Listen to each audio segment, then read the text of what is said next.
Good morning, all of you.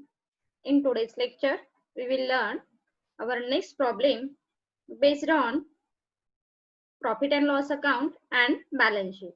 Okay, यावरून काही आपल्याला रेशो कॅल्क्युलेट करायचे आहे. So first of all, read carefully.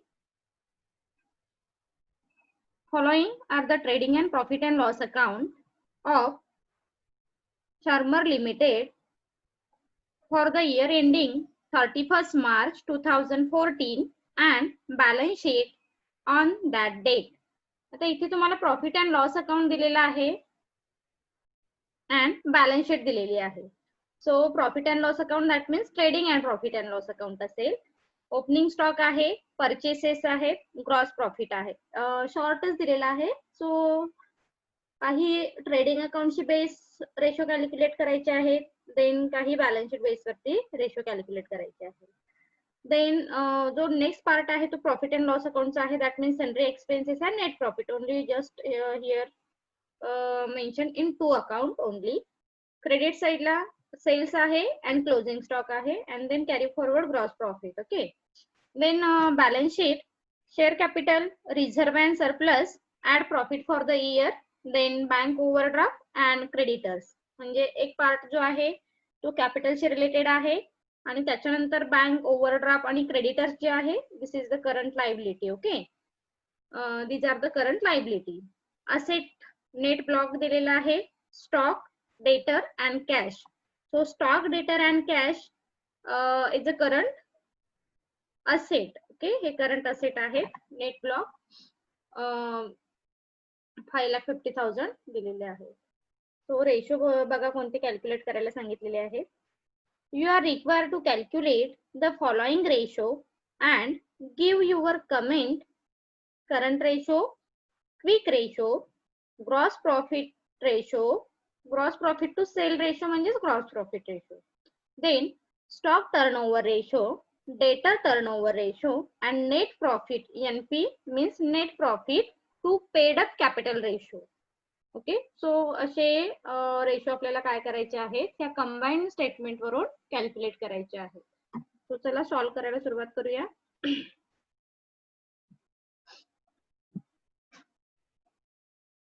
First ratio आहे gross profit ratio. So gross profit रेशोचा formula आपण लास्ट प्रॉब्लेम मध्ये सुद्धा लर्न केलेला आहे. Gross profit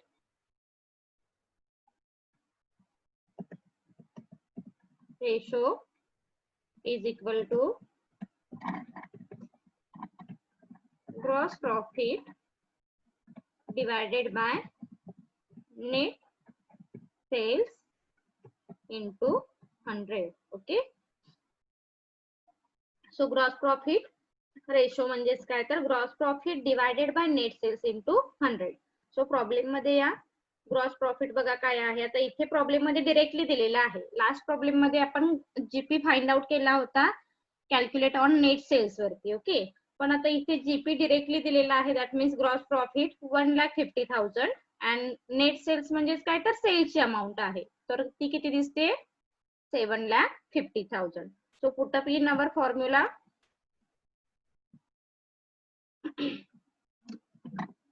gross profit 1,50,000 divided by net sales किती होते तर 7,50,000 इंटू 100. ओके, सो कॅल्क्युलेट करून बघा किती येतील पर्सेंटेज ग्रॉस प्रॉफिटचे. तो gross profit ratio is equal to 20.00%. Okay, so just formula मध्ये अमाऊंट आपण डायरेक्टली काय केलेली आहे तर पुटअप केलेली आहे. जे आपल्याला प्रॉब्लेम मध्ये दिलेली आहे ती अमाऊंट आपण काय करून घेतली मेन्शन केलेली आहे. सेकंड रेशो आहे stock turnover ratio. So stock turnover ratio तर माहिती आहे, पण हा सुद्धा लास्ट प्रॉब्लेम मध्ये लर्न केलेला आहे. स्टॉक टर्नओव्हर रेशो म्हणजे काय तर cost of good sold divided by average stock. आता प्रॉब्लेम वरून आपण cost of good sold find out करायचं आहे की जीपी मायनस सेल्स ने cost of goods sold find out करायचं आहे हे डिसाइड करतो. सो आता प्रॉब्लेम मध्ये इथे here we can easily calculate cost of goods sold. Okay, and average stock म्हणजेच काय आपण बघितलं होतं, तर opening stock plus closing stock divided by 2. So हे सुद्धा आपण इझिली कॅल्क्युलेट करू शकतो, कारण आपल्याकडे ह्या डिरेक्टली अमाऊंट प्रॉब्लेम मध्ये दिलेली आहे. एकदा प्रॉब्लेम बघू आपण. काय करायचं आहे, first of all cost of goods sold find out करायचं आहे. कॉस्ट ऑफ गुड्स सोल्ड कसं फाइंड आउट करतो आपण, opening stock plus purchases minus closing stock. म्हणजेच काय, तर ट्रेडिंग अकाउंटच्या डेबिटचे जे आयटम आहेत ते आपण काय करतो, आधी ऍड करून घेतो आणि त्यामधून क्लोजिंग स्टॉक मायनस करतो. म्हणजेच आपल्याला कॉस्ट ऑफ गुड्स सोल्ड मिळेल. आता इथे जर वेजेस असतं किंवा ऑक्ट्राय असतं, कॅरेज असतं, तर आपण काय केले असते, ते आपण amount cost of goods sold मध्ये कन्सिडर केल्या असत्या. पण इथे बाकीचे जे काही एक्सपेन्सेस दिसत नाहीये, तर फक्त काय दिसतात, purchases. So cost of goods sold मध्ये काय येईल, opening stock plus purchases minus closing stock. Okay, आणि ऍव्हरेज स्टॉक कसं सांगितलं आपण कॅल्क्युलेट करायचंय, opening stock plus closing stock divided by 2. Repeat करते मी परत, ऍव्हरेज स्टॉक आपण कसं कॅल्क्युलेट करतो, opening stock plus closing stock divided by 2. चला आता मग सॉल्व करायला घेऊया. Cost of goods sold formula आधी पुटअप करून घ्या. Is equal to cost of goods sold divided by average stock. Okay, हा simple formula cost of goods सोल्डचा मिळेल.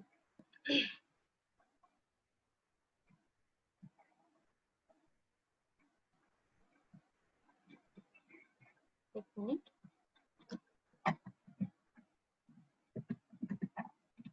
Cost of goods sold divided by average stock. Okay, so cost of goods sold म्हणजे काय, आता परत आपण त्याचं bifurcation करून घेऊ. कॉस्ट ऑफ गुड्स सोल्ड म्हणजे आपण काय बघितलं, opening stock plus purchases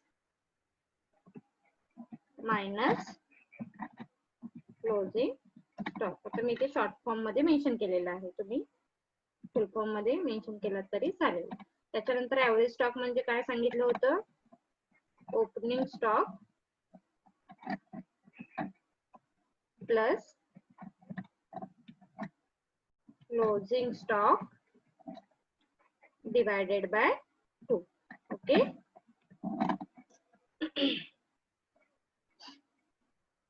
so as per दी फॉर्म्युला आपण अमाऊंट पुटअप करून घेऊया. ओपनिंग स्टॉकचे अमाऊंट प्रॉब्लेम मध्ये या आणि एकदा बघून घ्या. ओपनिंग स्टॉक आहे 1,45,000, परचेसेस आहेत 6,10,000, क्लोजिंग स्टॉक किती दिसतोय, 1,55,000. So put up in our formula, opening stock 1,45,000 then plus परचेसेसची अमाऊंट किती बघितली आपण, 6,10,000 divided by average stock sorry place closing stock. Place closing स्टॉकची अमाऊंट किती होती, 1,55,000 divided by opening stock 1,45,000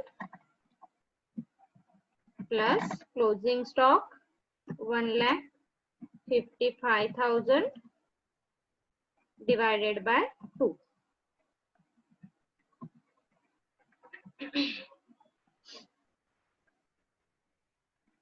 So 1,45,000 plus 6,10,000 minus 1,55,000 किती येतील, तर पहिला पार्ट जो येईल तो 6 लाख येईल.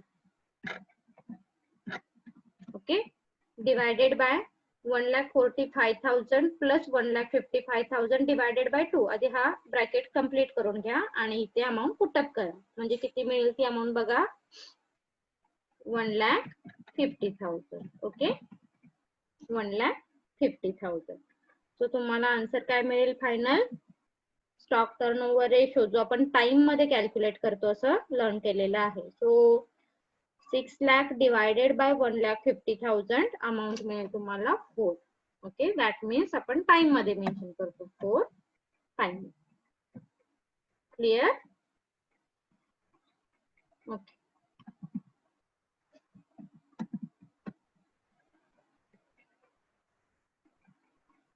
लक्षात आलं? स्टॉक टर्नओव्हर रेशो सिंपल आहे, हार्ड असं काही नाहीये. फक्त कॉस्ट ऑफ गुड्स सोल्ड ची अमाऊंट आपण कशी कॅल्क्युलेट केली हे लक्षात ठेवा. ऍव्हरेज स्टॉक म्हणजे लक्षात आलं असेल आता, opening stock plus closing stock divided by 2 म्हणजेच ऍव्हरेज स्टॉक. आणि कॉस्ट ऑफ गुड्स सोल्ड म्हणजे काय घेतलं आपण? Opening stock plus purchase minus closing stock. म्हणजे ही अमाऊंट आपण डिरेक्टली कॅल्क्युलेट केली मग 6 लाख. आणि याच्यानंतर एक स्टेप वाढवायची असेल तरी तुम्ही वाढवू शकताय. इथे प्लस करून नंतर एक मायनस करून परत ह्या प्लस आणि डिवायडेड 2 करून ऍड केली तरी चालू शकते. सो आपला कॉस्ट स्टॉक टर्नओव्हर रेशोचा आन्सर आलेला आहे 4 टाइम्स. ओके, चला next ratio current ratio. Current ratio सुद्धा आपण लर्न करून झालेला आहे.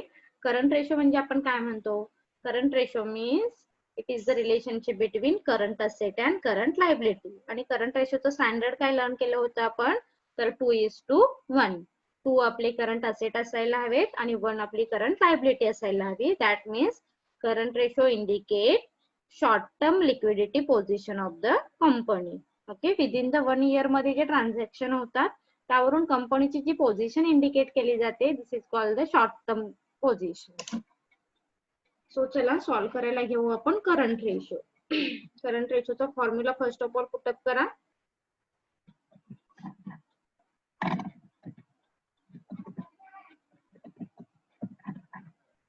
Current ratio is equal to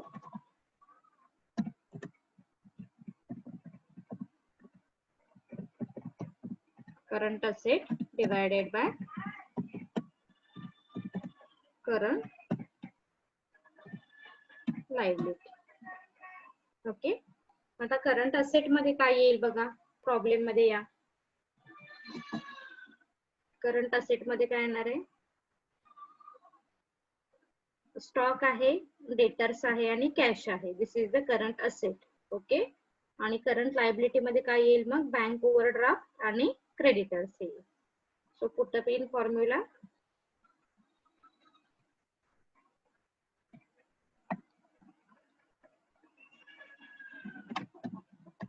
stock then plus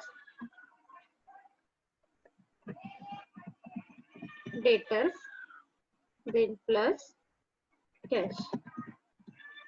okay, आणि करंट लायबिलिटी मध्ये काय येईल मग?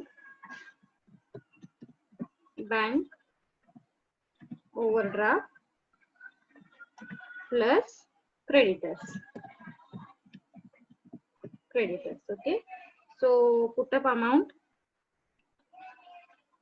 स्टॉकची अमाउंट किती आहे?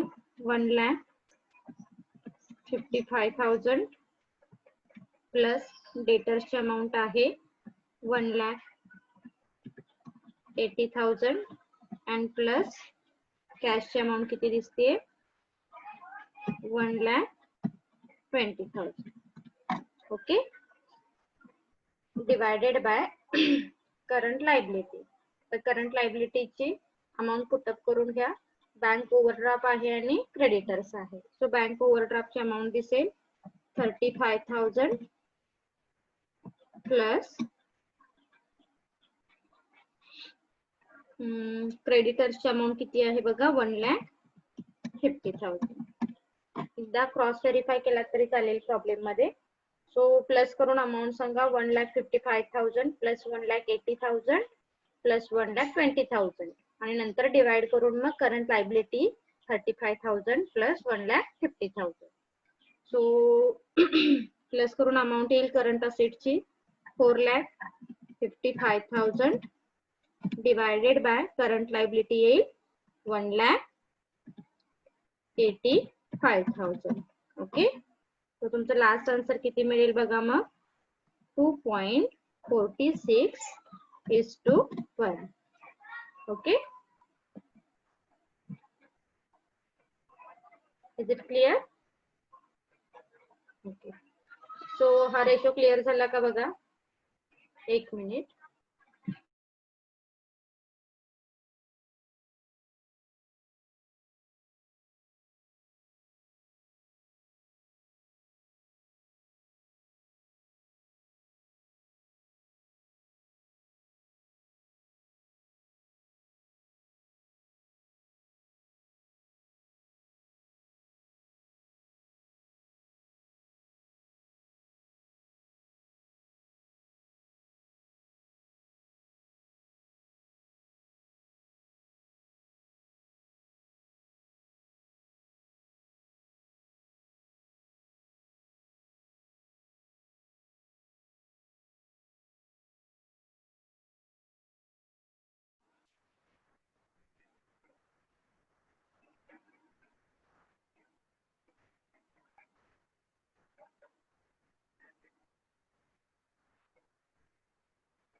ओके, सो आता आपण नेक्स्ट रेशो कडे जाऊ, quick ratio. Okay, so quick ratio सुद्धा आपण ऑलरेडी लर्न केलेला आहे.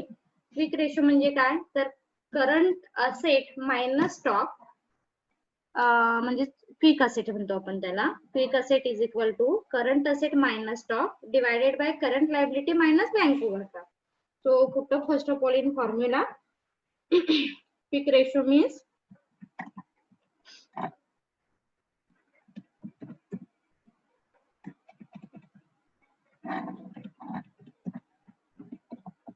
quick ratio is equal to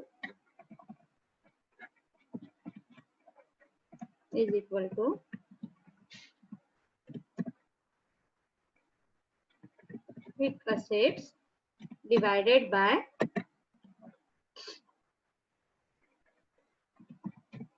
quick liability. Okay, मग क्विक असेट म्हणजे काय, परत त्याचं बायफर्केशन करून घेतलं तरी चालेल.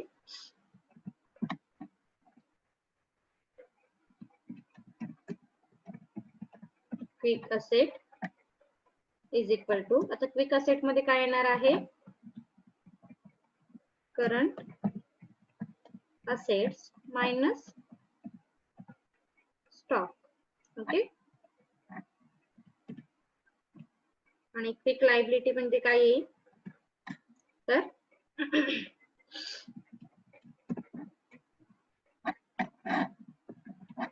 Quick liability is equal to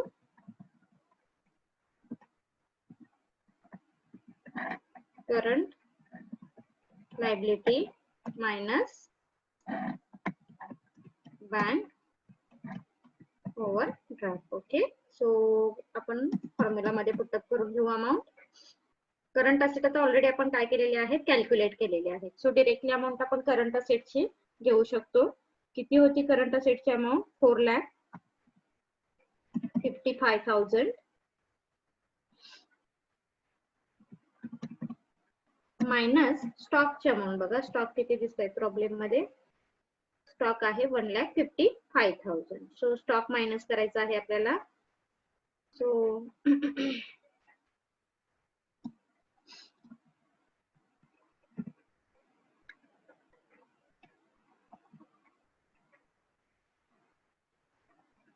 1,55,000. Okay,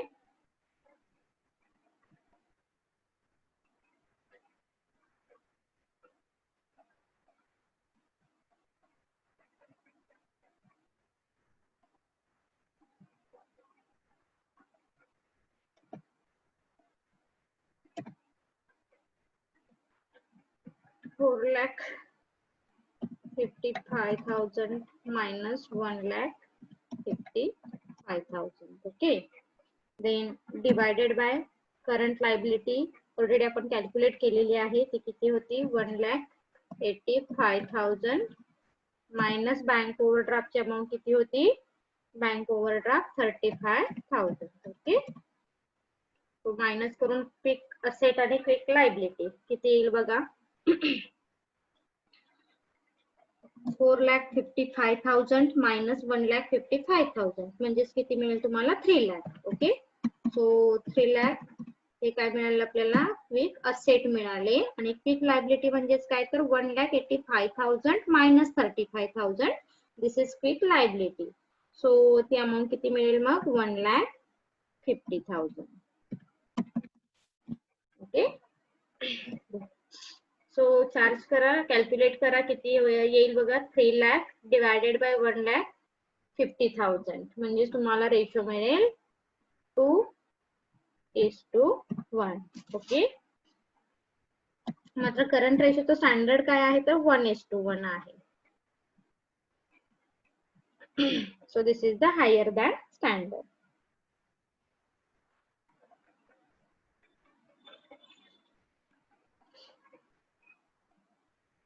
so next ratio आपला कोणता आहे debtors turnover ratio. Debtor turnover ratio सुद्धा आपण लास्ट प्रॉब्लेम मध्ये कॅल्क्युलेट केला होता. डेटर टर्नओव्हर रेशो म्हणजेच काय तर credit sales divided by debtors. Okay, कारण डेटरचं रिलेशन कोणासोबत असतं क्रेडिटर सोबत.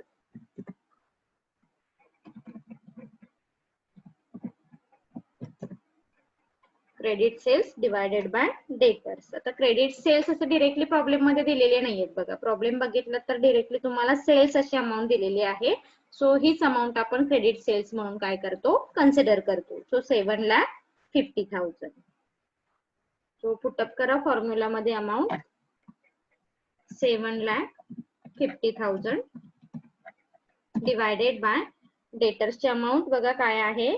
डेटर्स अमाऊंट आहे 1,80,000. सो कॅल्क्युलेट करा किती येईल. Debtors first of all calculate in times. So 4.17 time म्हणजे 4 असं आपण मेन्शन करू शकतो 4 टाइम्स.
ओके, सो लक्षात आलं का आपण काय केलं 4.17 टाइम्स मध्ये आपला रेशो कॅल्क्युलेट केला. त्याच्यानंतर आपण काय करतो त्याची व्हेलॉसिटी काढतो म्हणजे डेटर व्हेलॉसिटी.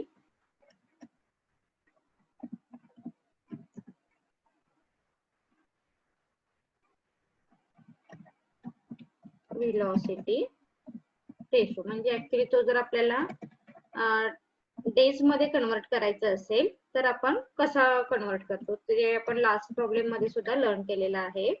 जर प्रॉब्लेम मध्ये तुम्हाला किती डे घ्या हे जर दिलं नसेल तर इयरचे डेज किती असतात 365 डेज असतात.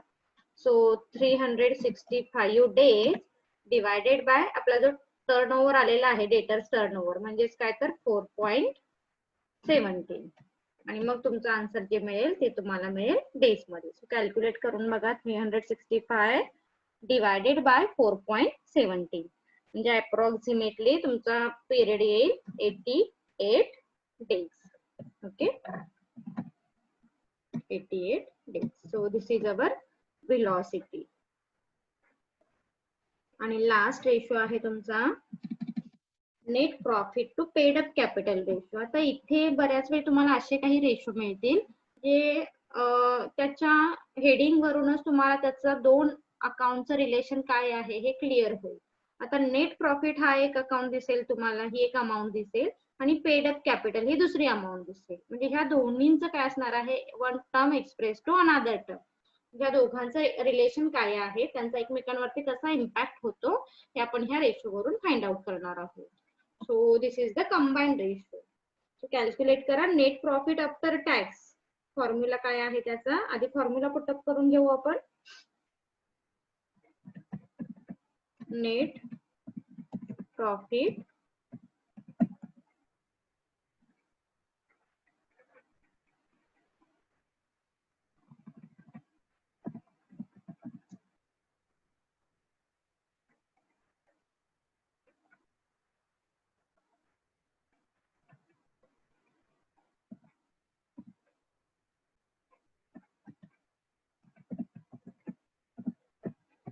net profit after tax divided by paid up capital.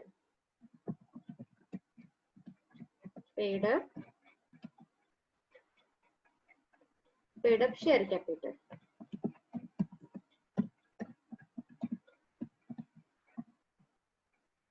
Okay, so आता प्रॉब्लेम मध्ये या नेट प्रॉफिट म्हणजेच काय, तर directly net profit after tax ती जी अमाऊंट दिलेली आहे, तर इथे टॅक्स वगैरे काही दिलेलं नाहीये प्रॉब्लेम मध्ये, म्हणून आपण काय करणार, net profit directly amount put up करणार नेट प्रॉफिट आफ्टर टॅक्सची. आणि इक्विटी शेअर कॅपिटल म्हणजेच काय, तर जी शेअर कॅपिटलची अमाऊंट आहे 7 लाख, ही अमाऊंट आपण पुटअप करणार.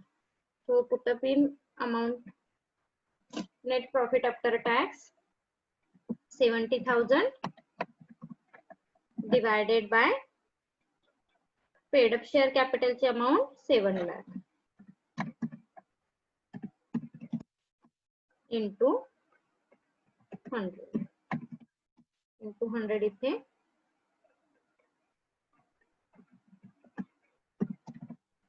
करा. सो किती येईल बघा, 70,000 divided by 7 lakh into 100. So answer येईल तुमचं 10%. 10% आन्सर मिळेल तुम्हाला. ओके, सो आजच्या प्रॉब्लेम मध्ये हा एक रेशो फक्त तुमच्यासाठी नवीन होता, बाकी सगळे रेशो आपण ऑलरेडी लर्न केलेले आहे.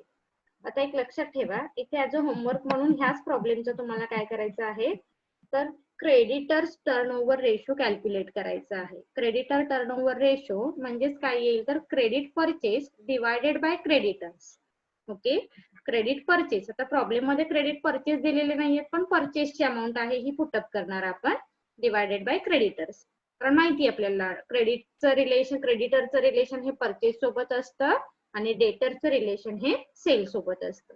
आणि सेम व्हेलॉसिटी जर कॅल्क्युलेट करायची असेल तर credit velocity ratio 365 days divided by creditor turnover ratio, आणि जो काही रेशो येईल त्याने डिवाइड करा आणि क्रेडिटर टर्नओव्हर रेशो कॅल्क्युलेट करा. लक्षात आला प्रॉब्लेम.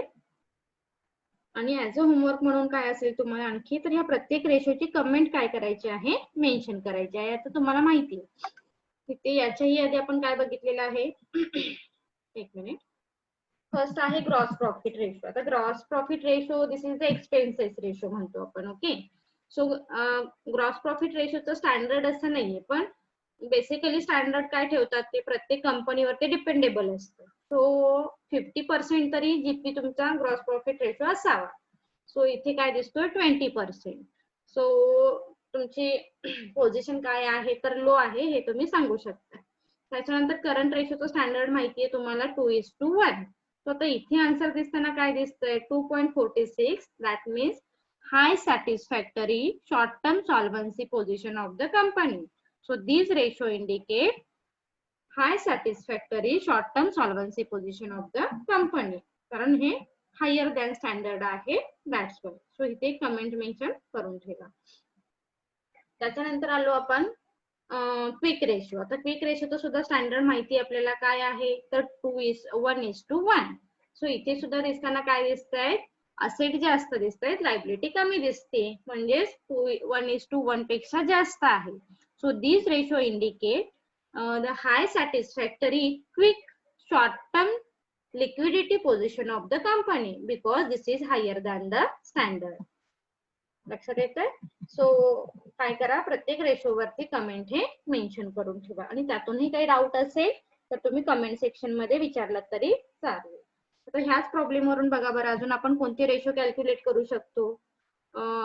प्रोप्रायटरी रेशो कॅल्क्युलेट करू शकतो आपण, करू शकतो. ओके, सो प्रोप्रायटरी रेशो म्हणजे काय म्हणतो आपण, proprietor funds divided by total asset into 100. So हा एक रेशो तुम्ही काय करा ऍज अ होमवर्क म्हणून याच्यावरती कॅल्क्युलेट करा. नेट प्रॉफिट आणि बाकीचे नेक्स्ट आपण लास्ट प्रॉब्लेमला जे रेशो झालेले आहेत ते सुद्धा काही यावरून कंबाईंड रेशो जर तयार होत असतील तरी ते सुद्धा कॅल्क्युलेट केलात तरी चालेल ऍज अ होमवर्क म्हणून. क्लिअर? आणि काही डाऊट असेल कमेंट सेक्शन मध्ये विचारलात तरी चालेल. थँक्यू.